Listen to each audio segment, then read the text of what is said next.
Il est 20 h à Paris et nous sommes ensemble pour de nouvelles heures de Paris Direct. Bonsoir à tous. À la une de ce vendredi 19 janvier, une nouvelle journée meurtrière dans la bande de Gaza. Et puis à suivre également dans cette prochaine heure d'information la chronique économique de Johanna Citruc. Elle reviendra pour nous sur le forum de Davos qui s'est terminé ce vendredi. Elle nous parlera notamment des inquiétudes au sujet du commerce mondial. Et puis dans 40 minutes, nous poserons la question qui fâche à notre invitée. Elle concerne le Sénégal qui organise le 25 février prochain son élection présidentielle. L'occasion de faire le point sur l'état de la démocratie dans le pays. Israël a donc continué à bombarder la bande de Gaza ce vendredi, faisant plusieurs dizaines de morts. Les combats au sol se concentrent sur Khan Younes. Alors qu'en est-il réellement du financement du Hamas par Israël? Écoutez la réponse de notre envoyé spécial à Jérusalem, Ludovic de Foucault. Et c'est dans ce contexte que les ministres des Affaires étrangères de l'Union européenne doivent rencontrer lundi à Bruxelles les chefs de la diplomatie israélienne et palestinienne. Aucune rencontre directe n'est prévue entre les représentants de l'État hébreu et de l'autorité palestinienne. Pierre Benazé, vous êtes à Bruxelles pour France 24. Au menu des discussions de lundi, on l'imagine, le retour de la paix au Proche-Orient. Pierre Benazé en direct de Bruxelles, merci beaucoup.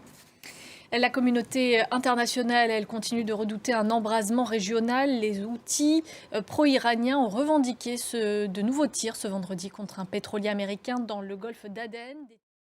Les tensions, elles sont en train de retomber entre l'Iran et le Pakistan. Les deux pays sont convenus d'une désescalade après un échange de frappes meurtrières cette semaine. En Russie, les attaques de drones venus d'Ukraine sont de plus en plus fréquentes. Ces dernières heures, un dépôt pétrolier russe a pris feu à la suite d'une de ces attaques sans faire de victimes. Des images commentées par Jules Boiteau. Et on a également appris aujourd'hui que l'ambassadeur de France avait été convoqué par les autorités russes. Elles lui ont reproché formellement l'implication croissante de Paris dans le conflit en Ukraine. Moscou dénonce notamment la présence de mercenaires français en Ukraine et affirme avoir des preuves. En Haïti, la violence des gangs continue de s'intensifier dans la capitale. Les combats se sont étendus à de nouveaux quartiers cette semaine, faisant au moins une vingtaine de victimes. Et la police semble débordée par la situation. Le récit de Loïc Chalavon.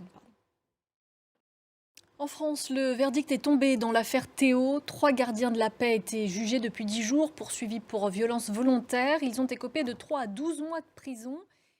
Merci beaucoup, Karim, pour toutes ces précisions. On part sur la Lune à présent, où le module spatial japonais baptisé Slim s'est posé avec succès. Et selon l'agence spatiale japonaise, des communications ont été établies depuis l'alunissage, même si les cellules solaires du module ne produisent pas d'énergie.